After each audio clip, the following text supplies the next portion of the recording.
Hello friends, infinity ક્લાસમાં હું માછી ચિરાગ આપ સર્વે મિત્રોનું હાર્દિક સ્વાગત કરું છું. આપણે ધોરણ 7ની જે સિરીઝ ચાલી રહી છે એ સિરીઝની અંદર આજે આપણે છેલ્લા ચેપ્ટર એટલે કે 13મા ચેપ્ટરની અંદર આવી ગયા છે.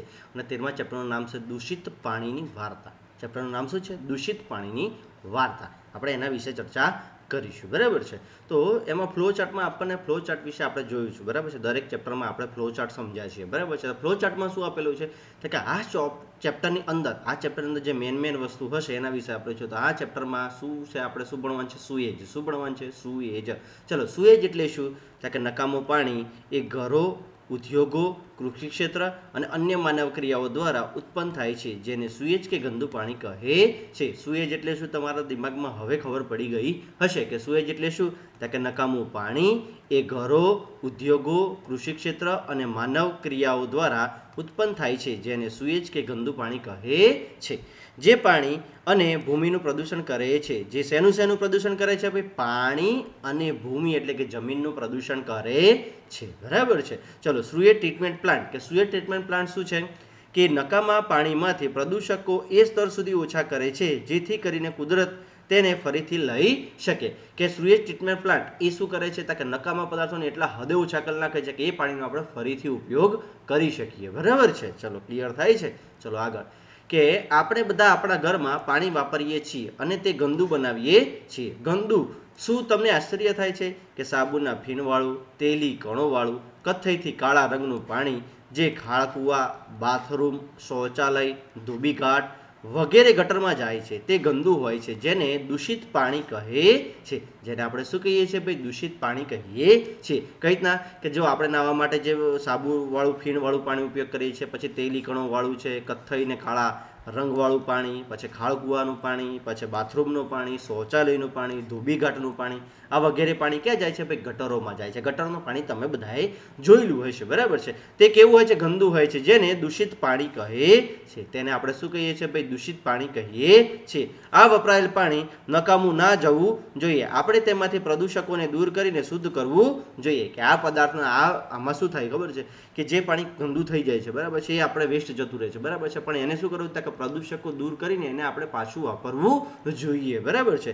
શું તમે ક્યારે વિચાર્યું છે કે આ દૂષિત પાણી ક્યાં જાય છે અને તેનું શું થાય છે? તમે ક્યારે વિચાર્યું છે કે તમારા ઘરે જે ગટર હોય એનું પાણી ક્યાં જતું હોય છે? ગામડાઓમાં મોસ્ટ ઓફલી તમે બધાએ જોયું હોય કે પાણી ખુલ્લા રસ્તા ઉપર છોડી દેવામાં આવે છે, અને ખુલ્લા રસ્તા ઉપર છોડી દેવામાં આવે છે તો કેટલી દુર્ગંધ અને કેટલું ભયાનક રીતે તમને હેરાન કરતું હોય છે. હે ને?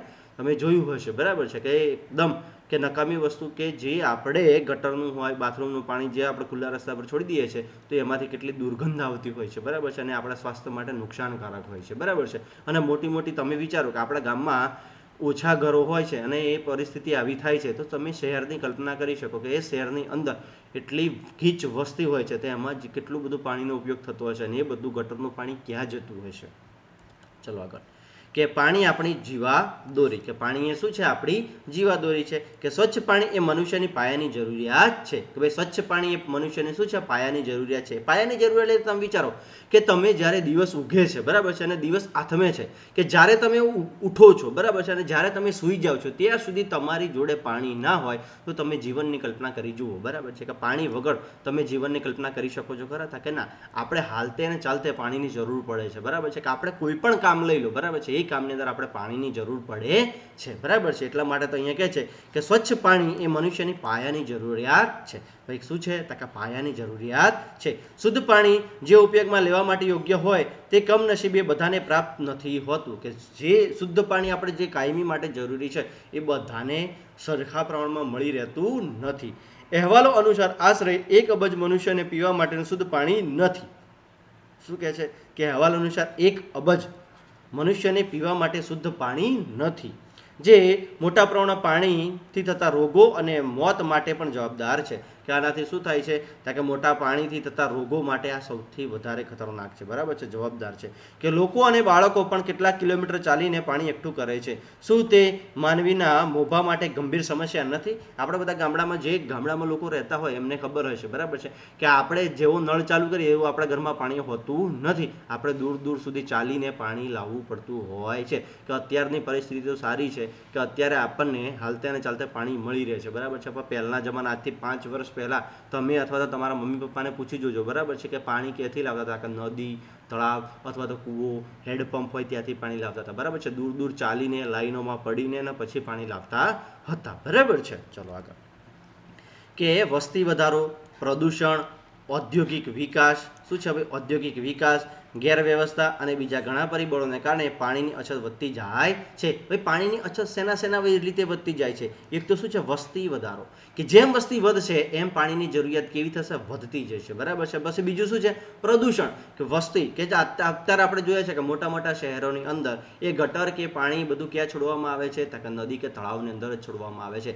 અને એ નદી કે તળાવનું સારું એવું પીવાલાયક પાણી પણ શું કરવામાં આવે છે, દૂષિત કરવામાં આવે છે, એટલે પ્રદૂષણ થાય છે, બરાબર છે. અને ઔદ્યોગિક વિકાસ એટલે કે ઉદ્યોગો જેટલા બધા વિકસશે, બરાબર છે, ઉદ્યોગોમાં જે પાણી વપરાય છે એ પાણી નકામું જઈને ક્યાં છોડી દેવામાં આવશે, ગટર કે તળાવ કે એમાં છોડી દેવામાં આવશે, બરાબર છે.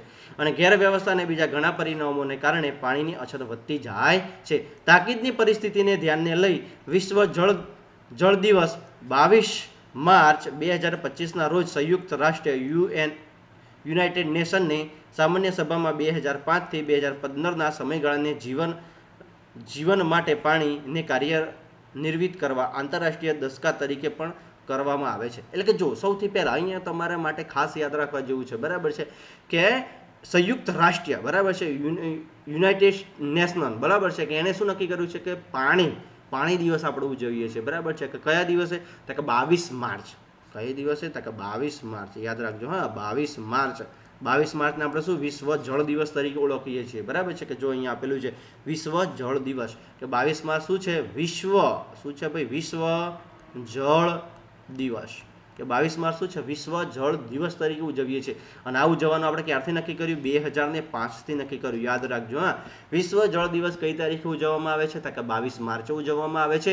અને કયા વર્ષથી ઉજવવામાં આવે છે, તો કે 2005થી ઉજવવામાં આવે છે. અને સંયુક્ત રાષ્ટ્ર દ્વારા આપણે 2005થી લઈ શું, તો કે 2005થી લઈ અને 2015 10 વર્ષના સમયગાળાને આપણે શું નક્કી કર્યો, કે સમયગાળાને જીવન માટે પાણી, કે સામાન્ય સભાએ દસકો નક્કી કર્યો, કે આ 10 વર્ષમાં આપણે પાણીની સમસ્યાને ઓછી કરીશું, બરાબર છે. કયા વર્ષે, તો કે 2005થી લઈને 2015 આ 10 વર્ષને કેવા નક્કી કરવામાં આવ્યા, તો કે પાણીની સૌથી વધારે કેર કરવી, બરાબર છે, પાણીને સૌથી વધારે સાચવવું, આંતરરાષ્ટ્રીય દશકા તરીકે જો શું કરવામાં આવ્યું છે, આંતરરાષ્ટ્રીય દશકા તરીકે નક્કી કરવામાં આવ્યું છે, બરાબર છે. સમયગાળાને જીવન માટે પાણી, શું નક્કી કરવાનું, જીવન માટે પાણી, અને આંતરરાષ્ટ્રીય દશકા તરીકે નક્કી કરવામાં આવ્યું છે, યાદ રાખજો, બરાબર છે. તમને પરીક્ષામાં પૂછાઈ શકે કે વિશ્વ જળ દિવસ કઈ તારીખે ઉજવવામાં આવે છે, તો કે 22 માર્ચે. 22 માર્ચ વિશ્વ જળ દિવસ કયા વર્ષથી ઉજવવામાં આવે છે, તો કે 2005થી. કોણે નક્કી કર્યું હતું, તો કે સંયુક્ત રાષ્ટ્રોએ નક્કી કર્યું હતું. અને સંયુક્ત રાષ્ટ્રોએ પાણીને બચાવવા માટે જીવન માટે પાણી આવો એક આંતરરાષ્ટ્રીય દસકો નક્કી કર્યો, અને એ દસકો કયો હતો, તો કે 2005થી લઈને 2015 આ 10 વર્ષમાં જીવન માટે પાણી એવું નક્કી કરી અને આપણે પાણીની કેર કરવાનું નક્કી કર્યું હતું. ચલો આગળ, કે આ દશકા દરમિયાન કરવામાં આવેલી તમામ પ્રયત્નો હેતુ જે લોકોને શુદ્ધ પાણી પીવાથી વંચિત રહી જાય છે તેમની સંખ્યા અડધેથી ઓછી કરવાનો હતો. કે એમને શું હતું, કે 1 અબજ લોકો જે પીવાના શુદ્ધ પાણીથી વંચિત રહી જાય છે એમને પીવાનું પાણી પહોંચાડવાનો હતો. અને આ હેતુની દિશામાં દેખીતી પ્રગતિ જણાય છે, કે આ દશકાને લીધે આપણે ખાસી એવી પ્રગતિ કરી ચૂક્યા છે, કે આજથી 10 વર્ષ જ્યારે 2005 પહેલાં તમને ઘરે પીવાનું પાણી મળતું નહોતું, બરાબર છે, ને અત્યારે ઘર દીઠ પીવાના પાણીનો નળ લાગી ગયા છે, અને ઘરે ઘરે આપણને પીવાના નળ સે જળ યોજના દ્વારા આપણને અત્યારે ઘરે ઘરે પીવાના પાણી મળી રહે છે. પરંતુ હજુ ઘણું પ્રાપ્ત કરવાનું બાકી છે, કે હજુ શું છે, ઘણું પ્રાપ્ત કરવાનું બાકી છે. ચલો યાદ રહી ગયું, હા. વિશ્વ જળ દિવસ કઈ તારીખે, તો કે 22 માર્ચ. વિશ્વ જળ જીવન માટે પાણી આવો આંતરરાષ્ટ્રીય દસકો કઈ સાલથી કઈ સાલ નક્કી કરવામાં આવ્યું, તો કે 2005થી 2015. વિશ્વ જળ દિવસ 22 માર્ચ કઈ તારીખથી ઉજવવામાં આવે છે, તો કે 2005થી ઉજવવામાં આવે છે. ચલો આગળ, કે પાણીનું શુદ્ધિકરણ એ બધા પ્રદૂષકોને પાણીના સ્ત્રોતમાં પહોંચે તે પહેલા દૂર કરવાની પ્રક્રિયા છે. કે પાણીનું શુદ્ધિકરણ શું છે ભાઈ, પાણીનું શુદ્ધિકરણ એ શું છે, તો કે બધા પ્રદૂષકોને પાણીના સ્ત્રોતમાં પહોંચે તે પહેલા દૂર કરવાની પ્રક્રિયા છે. કે દૂષિત પાણીની ટ્રીટમેન્ટ માટેની પ્રક્રિયા એ સામાન્ય રીતે સુએટ ટ્રીટમેન્ટ તરીકે ઓળખાય છે, જે કેટલાક તબક્કાઓમાં હોય છે. કઈ ટ્રીટમેન્ટ ભાઈ, સુએટ ટ્રીટમેન્ટ, કે જે આપણે નકામું પાણી હોય છે, બરાબર છે, એને નદી કે તળાવમાં છોડતા પહેલા એમાંથી જે પ્રદૂષકો હોય એને દૂર કરીને છોડવામાં આવશે તે પાણીને નુકસાન કરશે નહીં. એટલે શું કરવામાં આવે છે અહીંયા? પ્રદૂષકોને દૂર કરો. અને આ પ્રદૂષકોને દૂર કરવાની જે પદ્ધતિ છે કઈ છે? Sewage treatment. કઈ છે ભાઈ? સુએજ ટ્રીટમેન્ટ છે. શું છે? Sewage treatment. ચલો આગળ કે સુએજ એ શું છે? શું છે અહીંયા? સુએજ એ શું છે? ચલો સુએજ વિશે ભણીએ કે સુએજ એ ઘરો, ઉદ્યોગો, હોસ્પિટલો, કાર્યાલયો અને બીજી અનેક જગ્યાઓથી મુક્ત થતું દૂષિત પાણી છે. ભાઈ સુએજ શું છે? કે ઘરો, ઉદ્યોગો, હોસ્પિટલો, કાર્યાલયો અને બીજી અનેક જગ્યાઓથી મુક્ત થતું દૂષિત પાણી છે. કે દૂષિત પાણી ઇન શોર્ટ શું કહેવામાં આવે છે? કે દૂષિત પાણીને આપણે શું કહીએ છીએ? સુએજ કહીએ છીએ. કે તેમાં વરસાદી પાણીનો સમાવેશ થાય છે જે ભારે વરસાદ અથવા વાવાઝોડા દરમિયાન શેરીઓમાંથી વહી જાય છે. રસ્તા અને છાપરાના ધોવાણ દ્વારા આવતું પાણી હાનિકારક તત્વો ધરાવે છે અને સુએજ એ પ્રવાહી કચરો છે. ભાઈ સુએજ શું છે? કે સુએજ એ શું છે? કે પ્રવાહી કચરો છે. તેમાં મોટાભાગનું પાણી હોય છે. મોટાભાગનું શું હોય છે? પાણી હોય છે જે દ્રાવ્ય અને નિલંબિત અશુદ્ધિઓ ધરાવે છે. જે શું હોય છે? દ્રાવ્ય અને નિલંબિત અશુદ્ધિઓ ધરાવે છે. ચલો અહીંયાથી આ સ્લાઇડમાંથી તમને એટલી તો ખબર પડી ગઈ હશે કે ભાઈ સુએજ એટલે શું. બરાબર છે? કે સુએજ કોને કહેવામાં આવે છે. ચલો આગળ કે આપણે જાણીએ છીએ કે સુએજ એ નિલંબિત દ્રવ્ય, કાર્બનિક, અકાર્બનિક, અશુદ્ધિઓ, પોષક તત્વો, મૃતોપજીવીઓ અને રોગકારક બેક્ટેરિયા તથા અન્ય સૂક્ષ્મ જીવોનું જટિલ મિશ્રણ છે. કે સુએજ શું છે ભાઈ? કાર્બનિક, અકાર્બનિક, અશુદ્ધિઓ, પોષક તત્વો, મૃતોપજીવીઓ અને રોગકારક બેક્ટેરિયા તથા અન્ય સૂક્ષ્મ જીવોનું જટિલ મિશ્રણ છે. બરાબર છે? અને આ બધાની અંદર શું આવે? જેમાં નીચેનો સમાવેશ થાય છે કે આ કાર્બનિકમાં શું આવશે, અકાર્બનિકમાં શું આવશે, અશુદ્ધિઓમાં શું આવશે, પોષક તત્વોમાં શું આવશે, મૃતોપજીવીઓમાં શું આવશે, રોગકારક બેક્ટેરિયામાં શું આવશે અને સૂક્ષ્મ જીવોમાં શું આવશે એ આપણે જોઈએ. જો અહીંયા આવી ગયું કે કાર્બનિક અશુદ્ધિઓ. સૌથી પહેલા શું છે? કાર્બનિક અશુદ્ધિઓ. ભાઈ કાર્બનિક અશુદ્ધિઓમાં શું શું આવશે? કે માનવ મળ. સૌથી પહેલો શું આવે? માનવ મળ. બીજો શું આવે? પ્રાણીઓનો કચરો. બીજો શું આવશે? પ્રાણીઓનો કચરો. ત્રીજું તેલ. ચોથું યુરિયા એટલે કે મૂત્ર. તો આગળ છે જંતુનાશક, પછી નીંદણનાશકો, પછી ફળો અને શાકભાજીનો કચરો. જોજો કાર્બનિક અશુદ્ધિઓમાં શું શું આવશે? માનવ મળ, પછી પ્રાણીઓનો કચરો, પછી તેલ, પછી યુરિયા એટલે કે મૂત્ર. મૂત્રની અંદર શું હોય છે? ભાઈ યુરિયા રહેલું હોય છે. પછી જંતુનાશકો, પછી નીંદણનાશકો, પછી ફળો અને શાકભાજીનો કચરો. આ બધા શું છે? કાર્બનિક અશુદ્ધિઓ. શું છે ભાઈ? કાર્બનિક અશુદ્ધિઓ ખબર પડી. પહેલું તો શું આવે? માનવ મળ. પછી શું આવે? પ્રાણીઓનો કચરો. શું આવે ભાઈ? પ્રાણીઓનો કચરો. પછી તેલ, પછી યુરિયા એટલે કે મૂત્ર. બરાબર છે? પછી જંતુનાશકો, પછી નીંદણનાશકો, પછી ફળો અને શાકભાજીનો કચરો. આ બધાને શું કહીશું આપણે? કાર્બનિક અશુદ્ધિઓ કહેવામાં આવે છે. ચલો અકાર્બનિક અશુદ્ધિઓ કોને કહેવામાં આવે છે? તો કે નાઇટ્રેટ, ફોસ્ફેટ અને ધાતુઓ. આ બધી શું છે? અકાર્બનિક અશુદ્ધિઓ. શું છે? અકાર્બનિક અશુદ્ધિઓ. ફરીથી નાઇટ્રેટ, ફોસ્ફેટ અને ધાતુઓ. આ બધી શું છે? અકાર્બનિક અશુદ્ધિઓ છે. અને આગળ શું છે? પોષક તત્વો. શું છે ભાઈ? પોષક તત્વો. પોષક તત્વોમાં શું છે? ફોસ્ફરસ અને નાઇટ્રોજન. જોજો હા કે અકાર્બનિકમાં ફોસ્ફેટ છે. શું છે? ફોસ્ફેટ છે. અને પોષક તત્વોમાં શું છે? ફોસ્ફરસ છે. શું છે? ફોસ્ફરસ અને નાઇટ્રોજન. પોષક તત્વો તમને બધાને યાદ આવી ગયું હશે. બરાબર છે? કે જ્યારે વનસ્પતિ જે પોષક તત્વોનો ઉપયોગ કરે છે એમાં સૌથી વધારે વનસ્પતિને શેની જરૂર પડે? ફોસ્ફરસ અને નાઇટ્રોજનની જરૂર પડે છે. કે તમારા ઘરે જે રાસાયણિક ખાતર વાપરો છો એમાં સૌથી વધારે શું છે? નાઇટ્રોજન અને ફોસ્ફરસ હોય છે. શું હોય છે ભાઈ? નાઇટ્રોજન અને ફોસ્ફરસ હોય છે. ચલો આગળ બેક્ટેરિયા. કે જે બેક્ટેરિયા વિબ્રો કોલેરા કે જે કોલેરા માટે અને સાલ્મોનેલા પેરાટાઇફી કે જે ટાઇફોઇડ માટે કારણભૂત છે. જો અહીંયાથી યાદ રાખ, કોલેરા માટે કયા બેક્ટેરિયા જવાબદાર છે? કે વિબ્રો કોલેરા. કયા ભાઈ? વિબ્રો કોલેરા. કે કોલેરો, જો કોલેરા શેનાથી ફેલાય છે? પાણીથી ફેલાતો રોગ છે. બરાબર છે? અને એ કયા બેક્ટેરિયાથી ફેલાય છે? તો વિબ્રો કોલેરા. કયા? વિબ્રો કોલેરા. અને બીજો શું છે? ટાઇફોઇડ. શું છે ભાઈ? ટાઇફોઇડ. આ પણ પાણીથી ફેલાતો રોગ છે. બરાબર છે? અને કયા બેક્ટેરિયા? Salmonella typhi. શું છે? સાલ્મોનેલા પેરાટાઇફી. શું છે? સાલ્મોનેલા પેરાટાઇફી. એનાથી શું ફેલાય છે? ટાઇફોઇડ ફેલાય છે.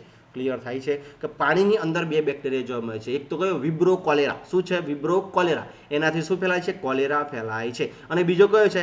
સાલ્મોનેલા પેરાટ્રાઇફી. શું છે? સાલ્મોનેલા પેરાટ્રાઇફી. અને એનાથી શું ફેલાય છે ભાઈ? ટાઇફોઇડ ફેલાય છે. અને અન્ય સૂક્ષ્મજીવો કે જેવા કે પ્રજીવો જે મરડા માટે કારણભૂત છે. અન્ય પ્રજીવો હોય છે એના માટે મરડા માટે પણ કારણભૂત છે. તો ક્લિયર થાય છે ભાઈ? સુએજની અંદર જે કાર્બનિક, અકાર્બનિક, પોષક તત્વો, બેક્ટેરિયા અને સૂક્ષ્મજીવો હતા એના વિશે આપણે ચર્ચા કરી. આશા રાખું છું કે આખી ચર્ચામાં તમને ખબર પડી હશે. બરાબર છે? ચલો હવે આપણે આગળ વધીએ કે પાણી તાજગીસભર બનાવે છે. એક મહત્વપૂર્ણનો પૂર્વ પ્રવાસ કે ઘરોમાં અથવા જાહેર બહુમાળી મકાનોમાં સામાન્ય રીતે પાઇપોના એક સમૂહ દ્વારા સ્વચ્છ પાણી આવે છે અને બીજી પાઇપોના સમૂહ દ્વારા ગંદુ પાણી બહાર જાય છે.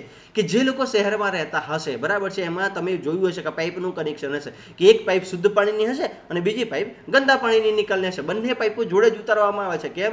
કારણ કે પાણીને એ પાઇપોને લઈ જવી અને લાવવી બહુ સહેલી નથી, બરાબર છે, અઘરી છે. કે કલ્પના કરો કે આપણે જમીનમાં જોઈ શકીએ છીએ, બરાબર છે, કે આપણે જમીનમાં જોઈ શકીએ, આપણે પાઇપમાં આવા નાના મોટા જાળા જોઈ શકીએ છીએ જેમને ગટર કહે છે, જે ગટર વ્યવસ્થા રચે છે. અને આ એક પ્રકારની વાહન વ્યવસ્થા જેવી વ્યવસ્થા છે. કે વાહન વ્યવસ્થા તમે જોઈ હશે, આ બાજુથી ગાડીઓ જતી હોય તો આ બાજુથી ગાડીઓ આવતી હોય. જો અહીંયાથી કે અહીંયાથી ગાડી જતી હોય તો અહીંયાથી ગાડી આવતી હોય, બરાબર છે. બંને રસ્તા તો જોડે જોડે જ હોય ને, તો એવું જ હોય છે, બરાબર છે. અહીંયા કે અહીંયા શુદ્ધ પાણી આ રસ્તેથી જતું હોય, બરાબર છે, અને અશુદ્ધ પાણી આ રસ્તેથી પાછું આવતું હોય. તો જો વાહન વ્યવહાર જેવી રચના છે કે નથી, બરાબર છે, કે જેમાં ગંદા પાણીના ઉદ્ભવ સ્થાનથી પ્રાપ્તિ નિકાલના વ્યવસ્થા છેડા સુધી લઈ જવાય છે અને એટલે કે ટ્રીટમેન્ટ પ્લાન્ટ કહે છે. અને દરેક 50 થી 60 મીટર પર ગટર વ્યવસ્થામાં મેનહોલ આવેલો હોય છે જ્યાં 2 કે 3 ગટર લાઈનો મળે છે અને આ ક્રિયાની દિશા બદલે છે. તો ગટર વ્યવસ્થા તમે બધા જોઈ હશે, બરાબર છે. ના જોઈ હોય તો આજે જ જાઓ કે તમારા ઘરનું પાણી ક્યાં જાય છે, એ કઈથી કઈ જાય છે, બધું જ જુઓ, બરાબર છે. ખાલી જોવાનું છે, અહીંયા બીજું કશું યાદ રાખવા જેવું નથી, બરાબર છે. આપણે ખાલી ગટર વ્યવસ્થા વિશે ભણવાનું છે કે એક શુદ્ધ પાણીથી આવે છે કે અહીંયાથી જો અહીંયાથી જે જગ્યાએથી પાણી આવતું હોય એ જગ્યાએથી પાણી તમારા ઘરે આવશે અને એ જ પાણીનો ઉપયોગ કરીને પાછું એ જ જશે, બરાબર છે. અને 50 થી 60 મીટરે શું ખુલ્લી ટાંકીઓ રાખવામાં આવે છે, એને શું કહેવામાં આવે છે? મેન હોલ કહેવામાં આવે છે. કેમ મેન હોલ? કે એક ઘર અહીંયા હોય, એક ઘર અહીંયા હોય ને એક ઘર અહીંયા હોય. આ પાણી અહીંયા આવશે, આ પાણી અહીંયા આવશે, આ પાણી આવશે અને અહીંયા ગટરનું ઢાંકણું રાખવામાં આવશે, બરાબર છે. અને અહીંયાથી સીધી અલગ પાઇપમાં જવા દેવામાં આવશે. કે ઘર 1, ઘર 2 અને ઘર 3 આ બધાનું ગંદુ પાણી ક્યાં ભેગું થશે? તો કે અહીંયા આ જગ્યાએ ભેગું થશે અને એનું ખરાબ પાણી ક્યાં છે? કે શહેરની બહાર લઈ જવામાં આવે છે, બરાબર છે. આ રીતે કંઈક ગટર લાઈન હશે, બરાબર છે. ચલો આગળ કે અહીંયા કે water waste treatment plant WTP. શું? તો કે WTP કયો પ્લાન્ટ? તો કે વોટર ટ્રીટમેન્ટ પ્લાન્ટ. શું છે ભાઈ? Waste water treatment plant WWTP. કયું છે ભાઈ? WWTP. કયું ભાઈ? યાદ રાખજો, WWTP. WWTP નું પૂરું નામ પૂછાશે કે WWTP નું પૂરું નામ શું છે? Waste water treatment plant. શું છે? વેસ્ટ વોટર ટ્રીટમેન્ટ પ્લાન્ટ, બરાબર છે. ચલો એના વિશે ભણીએ કે પ્રદૂષિત પાણીના શુદ્ધિકરણની પ્રક્રિયા માટે ભૌતિક, રાસાયણિક અને જૈવિક પ્રક્રિયાઓનો સમાવેશ થાય છે. ભાઈ શુદ્ધ પાણી પ્રદૂષિત પાણીને શુદ્ધ કરવું હોય તો કઈ કઈ પ્રક્રિયા? તો કે ભૌતિક પ્રક્રિયા વાપરવી પડશે, રાસાયણિક અને જૈવિક પ્રક્રિયાઓનો સમાવેશ થાય છે જે પ્રદૂષિત પાણીને દૂષિત કરવા ભૌતિક, રાસાયણિક અને જૈવિક ઘટકોને દૂર કરે છે. શેને દૂર કરે છે? ભૌતિક, રાસાયણિક અને જૈવિક ઘટકોને શું કરે છે? તો કે દૂર કરે છે. ચલો સૌથી પહેલું આ WW કયા પ્લાન્ટમાં ભાઈ? WWTP. આ પ્લાન્ટની અંદર શું કરવામાં આવે છે? તો કે સૌ પ્રથમ પ્રદૂષિત પાણીને બાર સ્ક્રીન એટલે યાંત્રિક ફિલ્ટરમાંથી પસાર કરવામાં આવે છે અને મોટી વસ્તુઓ જેવી કે ચીથરા, લાકડાઓ, શું છે ભાઈ? ચીથરાઓ, લાકડાઓ, નાના ડબ્બાઓ અને પ્લાસ્ટિકના પેકેટ, હાથ રૂમાલ વગેરેને દૂર કરી શકાય છે. કે જો આ જાળી જેવું હોય છે, બરાબર છે. જો અહીંયાથી આ પાણી આવે છે, અહીંયાથી આપણે પાણી જશે તો આમાંથી આ શું તો કે ચીથરા, લાકડાઓ, નાના નાના ડબ્બાઓ, પ્લાસ્ટિક પેકેટો, હાથ રૂમાલ વગેરે અહીંયા ગળાઈ અને પાણી આગળ જશે. સૌથી પહેલું શું કરવાનું છે? તો કે મોટો કચરો દૂર કરો. યાદ રાખો, WWTPમાં શું કરવામાં આવે છે? સૌથી પહેલા મોટો કચરો દૂર કરવામાં આવે છે કે જેમ કે ચીથરા હોય છે, લાકડાઓ હોય છે, ડબ્બાઓ હોય છે, હાથ રૂમાલ હોય છે, જે મોટી વસ્તુ હોય છે એને દૂર કરવામાં છે. આ બાર સ્ક્રીનમાંથી પાણી અહીંયાથી પસાર કરવામાં આવે છે. જો અહીંયાથી પાણી પસાર કરે, જો આ ચીથરાઓ અને લાકડાઓ ને બધું તમને અહીંયા જોવા મળતું હશે. આવું જો આગળ પણ આ જગ્યા આપેલી છે, બરાબર છે. આમાંથી પસાર કરી આ પહેલી પદ્ધતિ. જો પહેલામાં શું કરવાનું છે યાદ રહી ગયું? ચલો આગળ, બરાબર છે. ત્યારબાદ બીજી કયો પ્લાન્ટ છે ભાઈ? WWTP, બરાબર છે. ત્યારબાદ પાણીમાં કાંકરી અને રેતીને દૂર કરવા ટાંકામાં જાય છે. આ ટાંકામાં જાય છે ત્યાં શું દૂર થાય છે? કાંકરી અને રેતી દૂર કરવામાં આવે છે. અહીં પાણીના પ્રવાહની ઝડપ ઓછી હોય છે જેથી રેતી, કાંકરી, પથ્થર વગેરે નીચે અવસાદિત થાય છે, એટલે કે નીચે તળિયે બેસી જાય છે. ભાઈ શું બેસી જાય છે? નાની કાંકરીઓ, રેતી, પછી પથ્થર, આ બધું તળિયે બેસી જાય છે, બરાબર છે. અને પાણીને પછી દૂર કરવામાં આવે છે. જો પહેલામાં શું હતું? તો કે મોટા ચીથરાઓ, લાકડાઓ, નાના ડબ્બાઓ, બરાબર છે, અને જે કાગળના ટુકડાઓ હતા, પ્લાસ્ટિકના ટુકડા, બધું જ ગાળવામાં આવતું. એટલે કે બાર સ્ક્રીનમાંથી પસાર કરો એટલે બધું ગળાઈ જાય. પછી એ પાણીમાં શું તો કે રેતી છે, કાંકરા છે અને પથ્થરો એને સ્થિર પાણી રહે, બરાબર છે. એટલે રેતી, કાંકરા અને પાણી બધું તળિયે બેસી જાય, બરાબર છે. અને ત્રીજી જગ્યા છે, શું આવી ભાઈ? ત્રીજી જગ્યા. ત્યારબાદ પાણીને અવસાદિત થવા માટે મોટા ટાંકામાં લાવવામાં આવે છે, જે મધ્ય ભાગ તરફ ઢળેલો હોય છે. જો આ મધ્ય ભાગ કે નીચેની બાજુ શું હોય છે? ઢળેલો, આમ ઢળતો ભાગ હોય છે, બરાબર છે, હોય છે. અને મળ જેવા ઘન પદાર્થો તળિયે બેસી જાય છે અને સ્કેપ દ્વારા દૂર કરવામાં આવે છે, જેને કાદવ કહે છે. સ્કેપ દ્વારા, કે જે તળિયે બેસી ગયેલો હોય, આ જો તળિયે જે કાદવ બેસી ગયેલો આ રીતે ઢળતી હોય કે આ જે કાદવ બેસી ગયેલો હોય એને દૂર કરવામાં આવે છે. અને સ્કીમર દ્વારા તરતા ઘન પદાર્થો જેવા કે તેલ, ચરબી એટલે કે ઊંજણ તેલ જેવા પદાર્થોને દૂર કરવામાં આવે છે. અને આ રીત પ્રક્રિયામાં પામેલા પાણી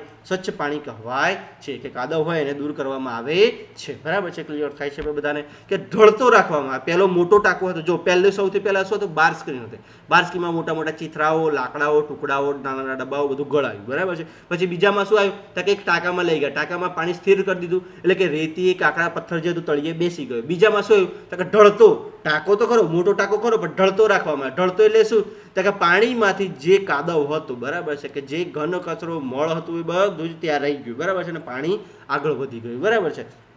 તો આને શું કહેવામાં આવે છે તો કે સ્વચ્છ પાણી એટલે જળ શુદ્ધિકરણ અહીંયા કરવામાં આવે છે. અને કાદવ, તો ભાઈ કાદવ એ અલગ ટાંકામાં અજારક બેક્ટેરિયા દ્વારા વિઘટન માટે લેવામાં આવે છે. અને આ પ્રક્રિયાથી મળે તેને બાયોગેસ ઊંજણ અને વીજળી ઉત્પાદનમાં વપરાય છે. આ શેના માટે વપરાય છે ભાઈ? બાયોગેસ ઈંધણ અને વીજળી ઉત્પાદનમાં પણ વાપરી શકીએ છીએ, બરાબર છે. ચલો ક્લિયર થયું ભાઈ? કાદવનો પણ અહીંયા આપણે ઉપયોગ કરી શકીએ છીએ. ચલો આગળ, કે સ્વચ્છ પાણીમાં હવા ઉમેરવામાં આવે છે, જેથી તેમાં જારક બેક્ટેરિયા વૃદ્ધિ પામી શકે છે. અને આ બેક્ટેરિયા મનુષ્યના મળ, ખોરાકનો કચરો, સાબયુક્ત કચરો અને બીજા અનિચ્છનીય પદાર્થો જે હજુ પણ સ્વચ્છ પાણીમાં રહેલા હોય છે તેનું વિઘટન કરી નાખે છે. હવે શું કરવાનું? જો આ પાણીના ફુવારા ઉડતા હોય છે, બરાબર છે, તો આ પાણીમાં શું હવા પસાર કરવામાં આવે. શું પસાર કરવામાં આવે? હવા. કે જો અહીંયા શું કહે છે? સ્વચ્છ પાણીમાં હવા ઉમેરવામાં આવે છે, કે જેમાં જારક બેક્ટેરિયા વૃદ્ધિ પામી શકે છે. અને આ બેક્ટેરિયા મનુષ્યનું મળ, ખોરાકનો કચરો, સાબયુક્ત કચરો અને બીજા અનિચ્છનીય પદાર્થો કે જે હજુ પણ સ્વચ્છ પાણીમાં રહેલા હોય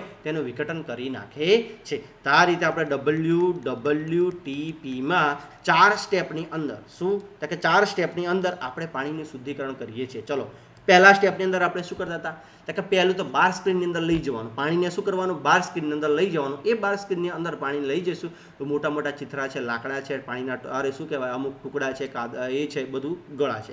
પછી બીજામાં શું થાય? મોટા ટાંકાની અંદર પાણીને સ્થિર કરવામાં આવશે, જે કે રેતી, પથ્થર અને તળિયે બેસી જશે. પછી આગળની તો એવી ટાંકી હશે, મોટી ટાંકી હશે એટલે ઢળતી હશે, એમાં શું થાય? કાદવ સ્થિર થશે. શું થશે? કાદવ. અને અજારક બેક્ટેરિયા એ કાદવમાંથી શું ઊંજણ એટલે કે બાયોગેસ ઊંજણ અને શું પેદા કરવામાં? વીજળી પેદા કરવામાં મદદ કરશે. એટલે પાણી ત્યાં શુદ્ધ થઈ જશે, બરાબર છે. અને પછી એ પાણીમાં શું હવા પસાર કરવામાં આવશે, કે શું એરેટ, એને શું કહેવામાં આવે છે? એરેટ કહેવામાં આવે છે. આ એરેટ એટલે કે હવા પસાર કરવામાં આવશે. હવા પસાર કરવાથી પાણી કેવું થઈ જશે? શુદ્ધ થઈ જશે, બરાબર છે. એ રીતે કે WWTPમાં આ પાણી આ રીતે શુદ્ધ કરવામાં આવે છે. ચલો આગળ, કે કેટલાક કલાકો પછી નિલંબિત સૂક્ષ્મજીવો ટાંકામાં તળિયે એકઠા થાય છે, જેને ક્રિયાશીલ કાદવ કહે છે. ત્યારબાદ પાણીને ઉપરથી દૂર કરવામાં આવે છે. પાણીને ઉપરથી દૂર કરવાનું, નીચેથી નહીં, કેમ કે નીચે તો શું જમા થયેલું છે? કાદવ જમા થયેલો છે. ક્રિયાશીલ કાદવમાં 97% પાણી હોય છે. ભાઈ ક્રિયાશીલ કાદવમાં શું હશે? 97% પાણી હશે. અને હવે પાણીને રેતી સુકવણી પથારી અથવા તો મશીન દ્વારા દૂર કરવામાં આવે છે. અને સુકાયેલ કાદવ ખાતર તરીકે વપરાય છે, જે જમીનમાં કાર્બનિક અને પોષક દ્રવ્યોને ઉમેરે છે. કે આ સુકાયેલું કાદવ હોય એને જમીનમાં નાખવામાં છે, ખાતર તરીકે ઉપયોગ કરવામાં આવે છે, જે પોષક તત્વોમાં શું કરે છે? ઉમેરો કરે છે. પ્રક્રિયા પામેલ પાણી ખૂબ જ ઓછું અને કાર્બનિક પદાર્થોના નિલંબિત દ્રવ્યો છે, જે સમુદ્ર, નદી અથવા જમીન પર છોડવામાં આવે છે. અને કુદરત ફરીથી તે સ્વચ્છ કરે છે. અને કેટલીકવાર પાણીને વિતરણ તંત્રમાં મોકલતા પહેલા ક્લોરીન અથવા તો ઓઝોન જેવા રસાયણો વડે જંતુરહિત કરવામાં આવે છે. કે આ પાણીને જો તમારે ફરીથી ઉપયોગમાં લેવું હોય તો એને ક્લોરીન અથવા તો ઓઝોન રસાયણ અંદર મુક્ત કરવામાં આવે છે, જે એમાં રહેલા બેક્ટેરિયાનો નાશ કરી દે છે. ક્લિયર થાય છે ભાઈ બધાને? મગજમાં ઉતરે છે કે કોઈ પણ અશુદ્ધ પાણી હોય કે ગટરનું પાણી હોય એને સૌથી પહેલાં કઈ ટ્રીટમેન્ટમાં તો કે WWTPમાં પસાર કરી અને પછી તમારે ગટર, તળાવ કે ગમે તેમાં છોડવું હોય તો તમે એમાં છોડી શકો છો, બરાબર છે. આનાથી શું થશે કે પ્રદૂષણોની માત્રા કેવી ફેલાશે? ઓછી ફેલાશે. ચલો આગળ, કે દૂષિત પાણીની ટ્રીટમેન્ટ પ્લાન્ટમાં અપનાવવામાં આવતી ક્રિયાઓ દ્વારા નદીના પાણીને શુદ્ધ કરવામાં આવે છે. કે કયા? તો કે નદીના પાણીને શુદ્ધ કરવામાં આવે છે, કે નદીના પાણીને આ રીતે શુદ્ધ કરવામાં આવે છે. ચલો આગળ આપણે એક જાગૃત નાગરિક બનો, કે તમે એક જાગૃત નાગરિક બનો કે કચરો ઉત્પન્ન થવો એ માનવ પ્રવૃત્તિનો કુદરતી ભાગ છે, પરંતુ આપણે ઉત્પન્ન થતા કચરાના પ્રકારને અથવા તો જથ્થાને મર્યાદિત રાખી શકીએ. ક્યારેક ખૂબ જ ખરાબ વાસ દુર્ગંધને લીધે આપણે પાછા પડીએ છીએ અને ખુલ્લી ગટરોનું દ્રશ્ય અકાળે તેવું હોય છે. અને વર્ષા ઋતુમાં જ્યારે ગટરો ઉભરાય છે ત્યારે પરિસ્થિતિ વણસી જાય છે અને આપણે કાદવથી ભરેલા રસ્તાઓ પરથી પસાર થવામાં મુશ્કેલ પડે છે અને બિન આરોગ્યપ્રદ અને અસ્વસ્થ કરવાની પરિસ્થિતિઓ વધી જાય છે અને માખીઓ, મચ્છરો અને અન્ય જીવજંતુઓ પણ પ્રજનન દ્વારા વિકાસ પામે છે. કે ખુલ્લી ગટરો હોય એના લીધે આ બધી વસ્તુ વધતી જાય છે. જો તમે મ્યુનિસિપાલિટી અથવા ગ્રામ પંચાયતને આ બાબતે જાણ કરો તો તમે એક જાગૃત નાગરિક બની શકો છો. કે ખુલ્લી ગટરો હોય એના વિશે તમારે ગ્રામ પંચાયત અથવા તો નગરપાલિકાને જાણ કરવી જોઈએ. જો તેમને ખુલ્લી ગટરોના ઢાંકણા માટેનો આગ્રહ રાખવો, જો કોઈ પણ ઘરનું કે ગંદુ પાણી આસ પડોશમાં ગંદકી કરતું હોય તો તમારે તેમને બીજાના સ્વાસ્થ્ય વિશે વિચારવા માટે વિનંતી કરવી જોઈએ. કે જો આસપાસના લોકો એ કરતા હોય તો તમારે એક જાગૃત નાગરિક બનીને ગટરનું પાણીને શું કહેવાય કે એવી જગ્યાએ ફેંકવું જોઈએ કે જે બીજા લોકોને નુકસાનકારક ના હોય. અને મેન હોલ કે જેવી ગટરોના ઢાંકણા કેવા રાખવા જોઈએ? ખુલ્લા રાખવા જોઈએ, એટલે કે વધારે પાણી પ્રદૂષિત ના થાય. ચલો આગળ. શું તમે જાણો છો કે એવું સૂચન છે કે આપણે સુએજ પોન્ડની નજીકમાં નીલગિરીઓના વૃક્ષો વાવવા જોઈએ અને આ વૃક્ષો વધારવાનું નકામું પાણી શોષી લે છે અને શુદ્ધ પાણીની બાષ્પમાં વાતાવરણમાં મુક્ત કરે છે. કે જ્યાં સુએજ ટ્રીટમેન્ટ પ્લાન્ટ હોય, કે જ્યાં સુએજનું સૌથી વધારે પાણી જતું હોય ત્યાં સૌથી વધારે કયા વૃક્ષો વાવવા જોઈએ? નીલગિરીના વૃક્ષો વાવવા જોઈએ. કયા વૃક્ષો વાવવા જોઈએ ભાઈ? નીલગિરીના વૃક્ષો. અને તમને બધાને જાણી થશે કે નીલગિરી સૌથી વધારે પાણીનું શોષણ કરે છે. શું કરે છે ભાઈ? નીલગિરી સૌથી વધારે પાણીનું શોષણ કરે છે. એટલે કે સુએજ પાણી જ્યાં હોય ત્યાં નીલગિરીના છોડો વાવવા જોઈએ, એટલે કે સૌથી વધારે પાણીનું શોષણ કરશે અને વાતાવરણમાં બાષ્પીભવન દ્વારા મુક્ત કરશે. બરાબર છે. યાદ રાખજો કે સુએજ પાણીની આસપાસ કયા વૃક્ષો વાવવા જોઈએ? તો કે નીલગિરીના વૃક્ષો વાવવા જોઈએ. ચલો આગળ. સારી ગૃહ વ્યવસ્થા માટેના મહાવરા. કે કચરો અને પ્રદૂષકોને તેમના સ્ત્રોત પર ઘટાડવા કે દૂર કરવાની એક રીત છે કે તમે ગટરમાં શું છોડો છો અને તેનું ધ્યાન રાખવું જોઈએ. કે ગટરમાં આપણે કઈ કઈ વસ્તુ નાખીએ છીએ એના માટે આપણે ધ્યાન રાખવું જોઈએ. કે ગટરમાં જો આપણે એવી ખરાબ વસ્તુઓ નહીં નાખીશું તો પાણી વધારે દૂષિત થશે નહીં. કે ખાદ્ય તેલો અને ચરબીને ગટરમાં ખાલી કરવા જોઈએ નહીં. તે પાઇપમાં જામી જાય છે અને તેને બંધ કરી દે છે. જો ખુલ્લી ગટરમાં આવા પદાર્થો નાખવામાં આવે તો જમીનના છિદ્રોને બંધ કરી દે છે અને પાણીની ગાળણ ક્રિયાની અસરકારકતાને ઘટાડે છે. અને તેલ અને ચરબી કચરા પેટીમાં નાખવા જોઈએ. ભાઈ શું છે? તેલ અને ચરબી, એટલે કે ખાદ્ય તેલો અને ચરબી શેમાં? ગટરમાં છોડવા જોઈએ નહીં. જો ગટરની પાઇપમાં તમે છોડશો તો ગટરની પાઇપને એ જામી જશે અને ગટરની પાઇપને બ્લોક કરી દેશે, એટલે ગટર ઉભરાવાના ચાન્સીસ વધી જશે. બરાબર છે. અને જો ખુલ્લી ગટર હોય તો એમાં છોડવામાં આવશે તો જમીનના જે કારણા હશે, કે જમીન જે પાણીનું શોષણ કરશે એ કારણાને બંધ કરી દેશે. કોણ બંધ કરી દેશે? ખાદ્ય તેલો અને ચરબી. આ બધાને આપણે ક્યાં છોડવા જોઈએ? કચરા પેટીમાં નાખવા જોઈએ, ગટરમાં વહેવડાવવા જોઈએ નહીં. આ યાદ રાખવાનું. બરાબર છે. ચલો હવે આગળ નેક્સ્ટ. બરાબર છે. કે રંગકો, દ્રાવકો, જંતુનાશક, મોટર ઓઇલ, દવાઓ જેવા રસાયણો પાણીના અશુદ્ધિકરણમાં મદદ કરતા સૂક્ષ્મ જીવોને મારી નાખે છે, તેથી સીધા ગટરોમાં ફેંકવા જોઈએ નહીં. શું છે ભાઈ? રંગકો, દ્રાવકો, જંતુનાશકો, મોટર ઓઇલ, દવાઓ જેવા રસાયણો પાણીના શુદ્ધિકરણમાં મદદ કરતા સૂક્ષ્મ જીવો. પાણીના શુદ્ધિકરણને જે મદદ કરતા જે સૂક્ષ્મ જીવો આપણને બેક્ટેરિયા જે જોવા મળે છે એ બેક્ટેરિયાના બધા મારી નાખે છે, એટલે આમને છોડવા જોઈએ નહીં. જો આમને છોડીશું તો જે શુદ્ધિકરણ બેક્ટેરિયા છે એનો શું થશે? નાશ થશે અને પાણી વધારે ગંદુ થશે. બરાબર છે. ચલો આગળ. કે વપરાયેલી ચાની પત્તી, વધેલી ઘન સામગ્રી, નરમ રમકડા, રૂ અને સેનિટરી ટોવેલ વગેરેને કચરા પેટીમાં નાખવા જોઈએ. આકૃતિ 13.7. કે જો અહીંયા કે ચાની ભૂકી છે એ વોશ બેસિંગમાં નાખવામાં આવે છે. બરાબર છે. બેસિંગમાં નાખવામાં આવે છે. શું કરશે? ગટરને બ્લોક કરી દેશે. જો તો અહીંયા નાખવી જોઈએ નહીં અને આ રીતે એને શેમાં નાખવી જોઈએ? કચરા પેટીમાં નાખવી જોઈએ. બરાબર છે. ચલો આગળ. કે આ પ્રકારનો કચરો ગટરને બંધ કરી દે છે. તે મુક્ત ઓક્સિજનના પ્રવાહને અટકાવે છે, જે વિઘટનની પ્રક્રિયામાં ખલેલ પહોંચાડે છે. કે આવા કચરાને પણ આપણે ગટરમાં છોડવો જોઈએ નહીં. તો આ બધી કેવી વસ્તુઓ છે કે આપણે ધ્યાન રાખવાનું શું છે? બરાબર છે. ગટરને બ્લોકેજ થતા રોકવી જોઈએ. એમાં કઈ કઈ વસ્તુ ધ્યાન રાખવાની એ વસ્તુ કહે છે. બરાબર છે. ચલો આગળ. કે વર્ષ 2016માં ભારત સરકારે એક નવું અભિયાન શરૂ કર્યું છે, સ્વચ્છ ભારત તરીકે ઓળખાય છે, જેના અંતર્ગત યોગ્ય સુએજ નિકાલ અને દરેક શૌચાલય વ્યવસ્થા પૂરી પાડવા જેવી ઘણી ઝુંબેશો હાથ ધરવામાં આવી છે. કે હર ઘર શૌચાલય આવી આપણે જોઈ છે ને. સ્વચ્છ ભારત અંતર્ગત કયા વર્ષથી? 2016થી નક્કી કરવામાં આવ્યું છે. ચલો આગળ. શું છે? વર્મી પ્રોસેસિંગ શૌચાલય. પછી શું છે વર્મી પ્રોસેસિંગ શૌચાલય, આ જોવા જેવું છે, બરાબર છે કે ભારતમાં એવા શૌચાલયો બનાવવામાં આવે છે કે જેમાં માનવ મળની અળસિયા દ્વારા પ્રક્રિયા કરવામાં આવે છે. શેની ભાઈ? માનવ મળની અળસિયા દ્વારા પ્રક્રિયા કરવામાં આવે છે. આના એક પ્રકારનો નવતર પ્રયોગ છે જેમાં માનવ મળ ઉપર ઓછા પાણીનો ઉપયોગ દ્વારા સલામત રીતે પ્રક્રિયા કરવામાં આવે છે. અને આ શૌચાલયની ક્રિયાવિધિ ખૂબ જ સરળ અને સ્વાસ્થ્યપ્રદ છે અને માનવ મળ સંપૂર્ણપણે વર્મી કેક રૂપાંતરિત થાય છે, જે જમીનને ફળદ્રુપને સારો સ્ત્રોત છે. જે શું છે? જમીનની ફળદ્રુપતાનો કેવો છે? સારો સ્ત્રોત છે કે માનવ મળનો ઓછા પાણીનો ઉપયોગ કરી એમાં અળસિયા છોડવાના, એમાંથી આપણે ખાતર બનાવીએ અને કયું ખાતર કહે છે? વર્મી પ્રોસેસિંગ શૌચાલય. અને આપણે શું કહે છે? વર્મી પ્રોસેસિંગ શૌચાલય કહીએ છીએ, યાદ રાખજો, બરાબર છે. ચલો આગળ, સ્વચ્છતા અને રોગો. શું છે ભાઈ? સ્વચ્છતા અને રોગો કે નબળી સફાઈ અને દૂષિત પીવાનું પાણી વિવિધ પ્રકારના રોગોનું કારણ છે. આપણે જોયું વિવિધ પ્રકારના રોગોનું કારણ, આપણે 2 બેક્ટેરિયા જોયા, બરાબર છે. કયા કયા છે? કે જેનાથી ટાઇફોઇડ અને બીજું શું ફેલાય છે? કોલેરા ફેલાય છે, બરાબર છે. યાદ રાખજો, આગળ ના ખબર પડી હોય તો આગળ ફરી એક વખત જોઈ લેજો. ચાલો આપણે આપણા પોતાના દેશ તરફ નજર ફેરવીએ. અને ઘણા લોકો હજુ પણ ગટર સુવિધાથી વંચિત છે. તેઓ આવી પરિસ્થિતિથી ક્યારે છુટકારો મળે છે? કે અમુકની જગ્યાએ ગટર નથી. આપણે ગામડામાં જોતા છે કે અમુક ગામડામાં ગટરો જ નથી, કે ખૂબ જ વધુ પ્રમાણમાં લોકો ખુલ્લામાં, નદી કિનારે, રેલવે ટ્રેક પર, ખેતરોમાં અને ઘણીવાર સીધા પાણીમાં મળત્યાગ કરે છે. અને સારવાર ન પામેલા મળ અને સ્વાસ્થ્ય માટે હાનિકારક છે. કે સારવાર કે યોગ્ય મળનો ત્યાગ નહીં કરવામાં આવે તે આપણા માટે શું છે? હાનિકારક છે, જે જળ પ્રદૂષણ તથા ભૂમિ પ્રદૂષણ કરી શકે છે. અને સપાટીયા પાણી અને ભૂમિગત જળ બંને પ્રદૂષિત થાય છે. અને ભૂમિગત જળ એ કૂવા, ટ્યુબવેલ, ઝરણા અને ઘણી નદીઓ માટે મહત્વપૂર્ણ સ્ત્રોત છે. આથી ભૂમિગત જળ એ પાણીમાંથી ફેલાતા રોગો માટે સામાન્ય માર્ગ છે, જેમાં કોલેરા, ટાઇફોઇડ, પોલિયો, મગજનો તાવ, કમળો, ઝાડા વગેરેનો સમાવેશ થાય છે. દૂષિત પાણી અથવા મળનો યોગ્ય નિકાલ નહીં થાય તો આ બધા રોગો આપણને થવાની શક્યતા છે.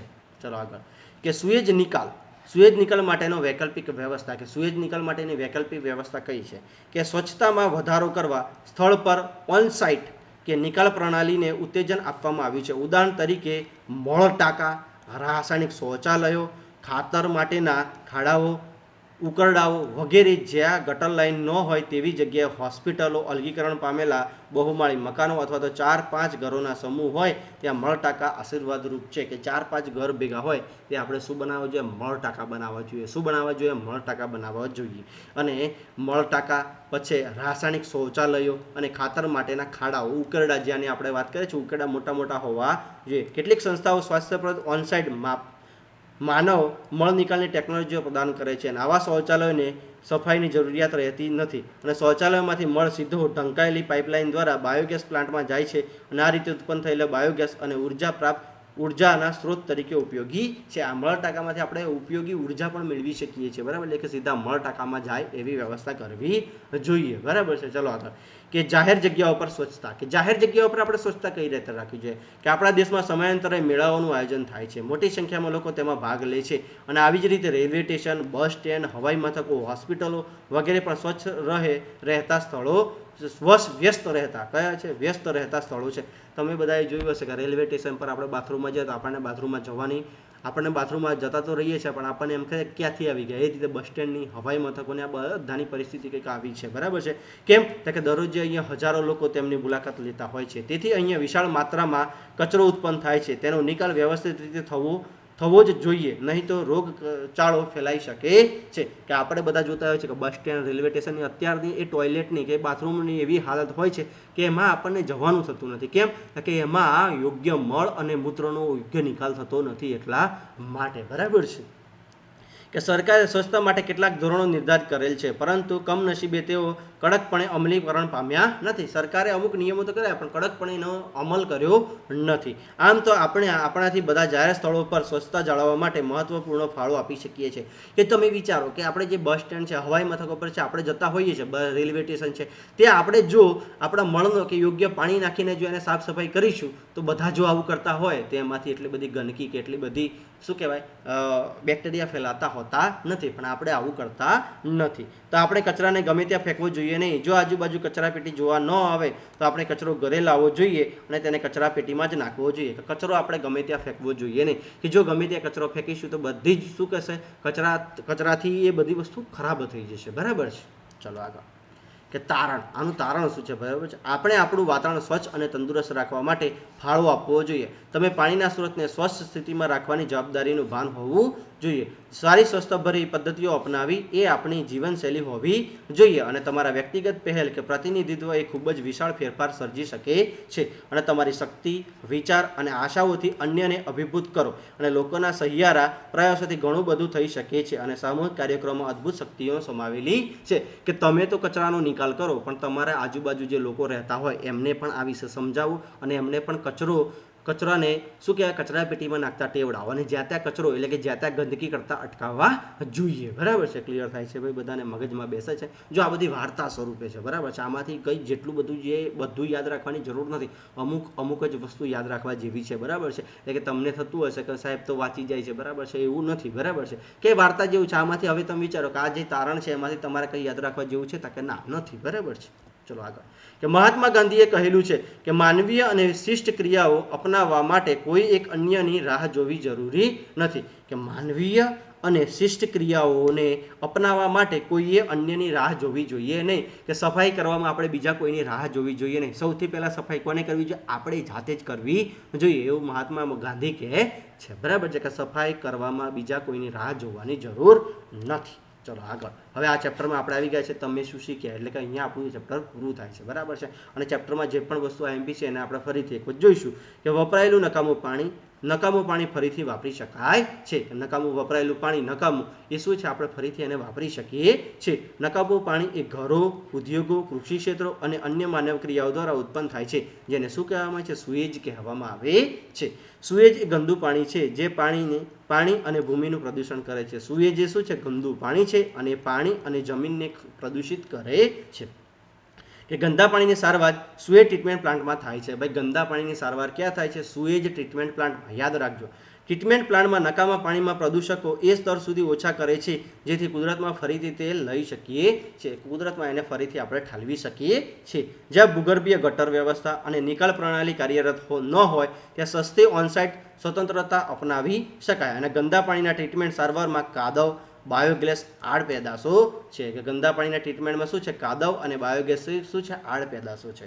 અને ખુલ્લી ગટર વ્યવસ્થામાં માખી, મચ્છર અને અન્ય સજીવોના પ્રજનનના સ્થાન છે જે રોગોનું કારણ બને છે. ખુલ્લી ગટરોમાં શું છે ભાઈ? માખી, મચ્છર અને સજીવોના પ્રજનન એનું સ્થાન છે જે રોગોનો ફેલાવા કરે છે. આપણે ખુલ્લામાં મળત્યાગ ન કરવો જોઈએ અને સસ્તી પદ્ધતિઓ દ્વારા સલામત મળત્યાગ કરવો શક્ય છે. બરાબર છે, કે આપણે ખુલ્લામાં મળત્યાગ ના કરવો જોઈએ. બરાબર છે, ચલો આગળ. કે આ ગ્રહ પરનું સૌથી ગરીબ લોકોનું શુદ્ધ પાણી અને સ્વચ્છતા પૂરી પાડે છે. આ ગ્રહ પર સૌથી ગરીબ લોકોને શુદ્ધ પાણી અને સ્વચ્છતા પૂરી પાડે છે. આપણે ગરીબ અને વેદના ઓછી કરી શકીએ છીએ અને તથા બધા બાળકોને શિક્ષણની ખાતરી આપી શકીએ છીએ. યુનિસેફ. બરાબર છે, આ કંઈ વધારે જોવાનું જેવું નથી. પ્રાચીન ઇજિપ્તની પદ્ધતિઓ. સિંધુ ખીણની સંસ્કૃતિ. કે સિંધુ ખીણની સંસ્કૃતિમાં સૌથી વધારે જો સારી વ્યવસ્થા હોય તે કઈ હતી ખબર છે? ગટર યોજના. કઈ હતી ભાઈ? ગટર યોજના. ચલો આગળ. કે પ્રાચીન સંસ્કૃતિમાં હડપ્પા અને મોહેંજો-દડો કદાચ વિશ્વની પહેલી એવી શહેર વ્યવસ્થા પ્રણાલી હતી. અહીં વિકસિત થયેલી હતી. શહેરમાં આવેલા પ્રત્યેક ઘરમાં અને ઘરના સમૂહમાં કૂવાઓ પાણીના પ્રાપ્ત કરતા હતા અને સ્નાન કરવા માટે અલગ કક્ષ આવેલો હતો. અને પ્રદૂષિત પાણીને મુખ્ય શેરીથી ઢંકાયેલી નીક દ્વારા બહાર કાઢવાની વ્યવસ્થા હતી. અને ઈંટોનું બનેલું સૌથી જૂનું શૌચાલય લગભગ 4500 વર્ષ જૂનું છે. કે સૌથી સારી એવી ગટર વ્યવસ્થા કઈ જગ્યાએ હતી? સિંધુ ખીણની સંસ્કૃતિમાં. બરાબર છે, હડપ્પા અને મોહેંજો-દડોમાં દરેક ઘરની અંદર કૂવાની વ્યવસ્થા હતી. દરેક ઘરની અંદર નાહવા અને મળક્રિયા માટે અલગ જગ્યા હતી. બરાબર છે, અને આમાં જે પાણીનો વપરાશ થતો હતો નાની નીક દ્વારા શહેરની બહાર ઠાલવવામાં આવતું હતું. એટલે બેસ્ટ ગટર યોજના કંઈક આપણને આ સિંધુ ખીણની સંસ્કૃતિમાં જોવા મળે છે. તો ચલો અહીંયા આપણે ધોરણ 7ની જે 1 થી 13 ચેપ્ટરની પદ્ધતિ, જે 1 થી 13 ચેપ્ટર હતા એને આપણે પૂરા કરીએ છીએ. બરાબર છે, આ 13મું ચેપ્ટર પણ અહીંયા પૂરું થાય છે. તો આશા રાખું છું કે આ સિરીઝ તમને બહુ જ ઉપયોગી થઈ હશે. બરાબર છે, જો 13 ચેપ્ટર છે, 13 દિવસ તમે ફાળવશો અને આપણે વિડીયોને એટલા ફાસ્ટ અને એટલા શોર્ટ બનાવવાનો ટ્રાય કર્યો છે કે તમે 1 કલાકની અંદર પૂરું થઈ જશે. બરાબર છે, તો અહીંયાથી તમારે જોવાનું છે. બરાબર છે, કે આપણે ફટાફટ કઈ રીતના આખું ધોરણ રિવિઝન કરી શકીએ. બરાબર છે, તો તમારી આજુબાજુ ધોરણ 7ના વિદ્યાર્થીઓ એમને પહોંચાડો અને કોમ્પિટિટિવ એક્ઝામની તૈયારી કરતા હોય એ છોકરાઓને પણ આ વસ્તુ પહોંચાડો જેથી અમને કંઈક ફાયદો થઈ શકે. અસ્તુ. જય હિન્દ, જય ભારત.